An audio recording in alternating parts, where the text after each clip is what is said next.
crazy. Lately, nothing seems to be going right. So low, why do you have to get so low? You're so, you've been waiting in the sun too long. But if you sing, sing, sing, if you sing, sing, sing, sing, the love you bring won't mean a thing unless you sing, sing, sing, sing.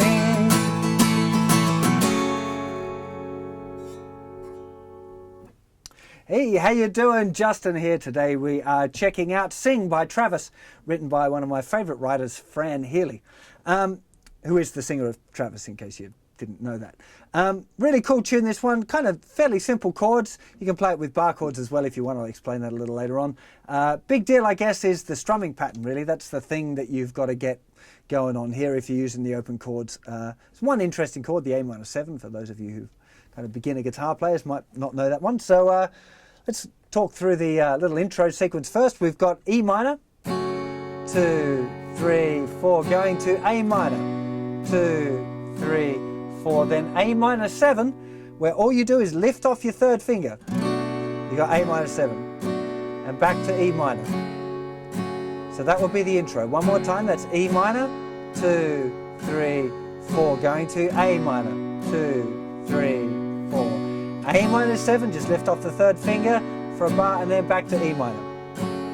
Now we got the verses, the same thing. Baby, you've been going so A minor, A minor 7, nothing seems to be going E minor, E minor, why do you have to get so A minor, A minor 7, you've been waiting in the E minor too long. And into the chorus it's G for half a bar, D for half a bar, and then a whole bar of A minor. Then another bar of A minor. Sing, sing, G. For the love you, G for half a bar, to D for half a bar, to A minor. And then you got another half bar of A minor. Sing, sing, G. And then we're back to the verses. So that's the two sequences going on there. Well, the three sequences if we count the intro separately. But it's the same sequence as the verse, so there's no need for that really. So two sequences. E minor, A minor, A minor 7 to E minor. Right? So that would be the intro sequence. Important to realise that there's a bar of E minor at the end as well as the beginning. So you end up playing 2 bars of E minor in a row. But don't let that confuse you. Make sure you're aware of where the beginning and the end of the chord sequence is. The chorus, we've got half a bar of G, half a bar of D to a bar of A minor, another bar of A minor, and then back to G. Right, so they're the two sequences. If you've got the songbook, it's all written out in front of you. It's nice and simple. Let's talk about some strumming, because that's usually the area for this kind of tune that people find a little bit more difficult than the chord sequence. So this one's using 16th note strumming, which might be a little bit tricky for beginners, but it's not difficult, particularly this one. The 16th note patterns favoured a lot in Travis songs actually is continuous strumming and relying on accent patterns in order to give it some sort of kind of strumming pattern, if you like. But the actual strumming pattern, if you looked at it technically, is going down, up, down, up, down, up, down, up, down, up, down, up, down, up, down, up. Right? That's it. 1 E and a 2 E and a 3 E and a 4 E and a 1 E and a 2 E and a 3 E and a 4 E and a. So that's the strumming pattern. But what kind of gives it its particular flavour, and most, well, not most, many 16th note strumming patterns use this, is where the accents are placed. Now for this particular tune, the accent is on beat 1, 2, and A.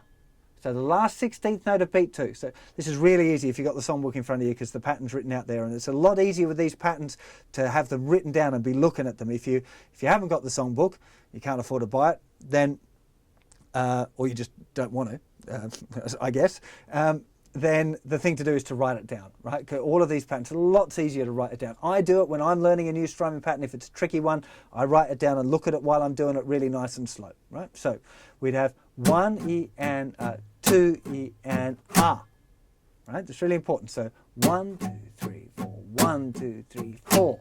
So on the second beat, we've got accents on beat 1 and the fourth subdivision of beat 2. Then we have accents on the E and A of beat 3, which would be the second and fourth subdivision to beat 3. So on the upstroke, so we'd have 3 E and A, right, on beat 3.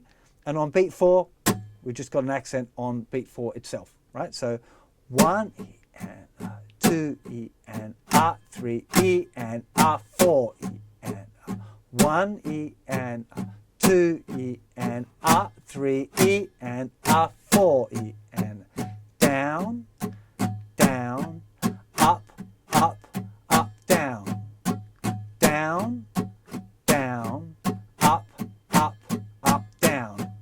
I'm doing it with this muted thing because it's a really good way of learning your accent. Because if you're doing the chord, sometimes it's kind of too easy to listen to the chord, and not, you know, you get lost and don't really hear the accents properly. Whereas if you've got the muted thing going on, just wrap all of your fingers and lightly touch the strings. Don't press them down or you'll get, that sounds horrible. So just leave them loosely touching the strings, and then see if you can kind of, to start off with, I'd recommend counting out loud and doing the 16th note count. 1 E and A, 2 E and A, 3 E and A, 4 E and A, 1 E and A, 2 E and A, 3 E and A, 4 E and A.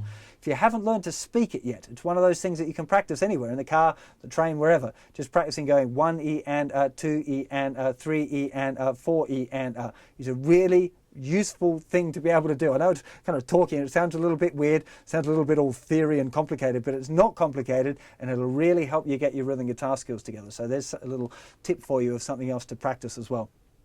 And once you've got the pattern, if I just play it now without doing any of the counting,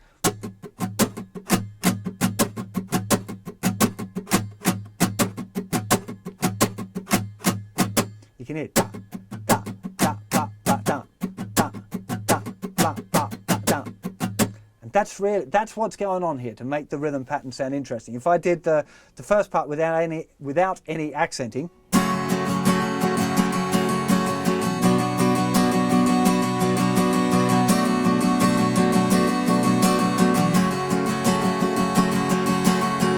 sounds kind of weird, right? It doesn't sound musical or cool, right? It's just sounds like a beginner trying to figure out a strumming pattern for a song, right? As soon as you add the accents,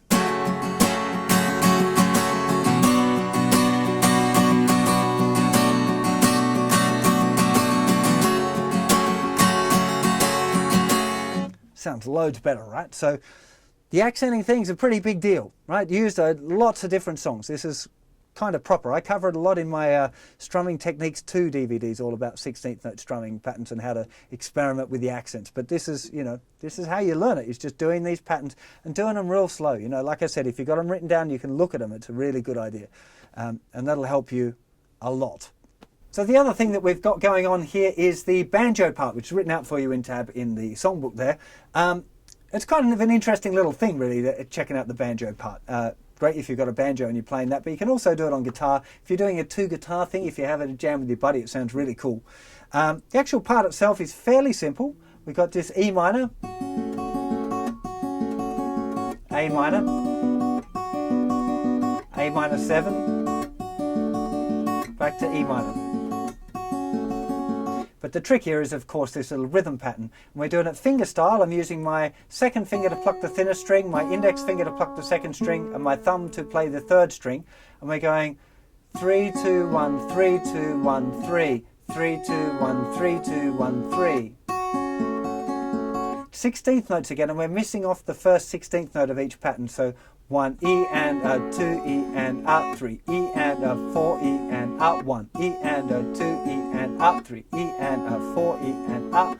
So we're not playing on beat 1 and 3, and all of the rest of them are 16th notes. 1 E and a 2 E and a 3 E and a 4 E and a 1 E and a 2 E and a 3 E and 4 E and a 1 E and a 2 E and a 3 E and a 4 E and a 1 E and a 2 E and a 3 E and a 4 E and a. Now, it doesn't really sound very banjo-y. It sounds kind of cool, I think, but it doesn't have enough kind of that muted thing as a banjo does. So there's this little funny, pretty random thing that I'll share with you that I've done a few times for emulating that. I have a rubber band, and as we're only working on the thinnest 3 strings, I'm just going to feed that rubber band underneath the first string, over the second string, and underneath the third string. And then I'm going to tie it in a little bow. And I'm not going to worry about giving you a close-up for this. So if you just tie it in a little kind of a half knot over those 3 strings, push it up back toward the bridge there somewhere, it kind of gives you all of these muted notes. So now when you do the riff,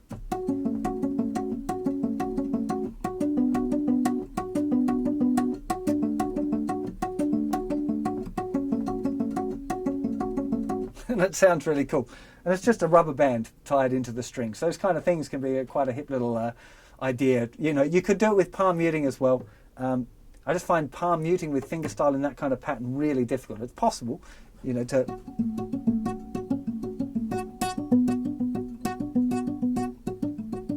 But I have to concentrate too much, and I prefer using a rubber band. Anyway, so that's that. I think we're good to go. Hope you enjoy that tune, and I'll see you for another song or lesson very soon. Take care of yourselves. Bye-bye.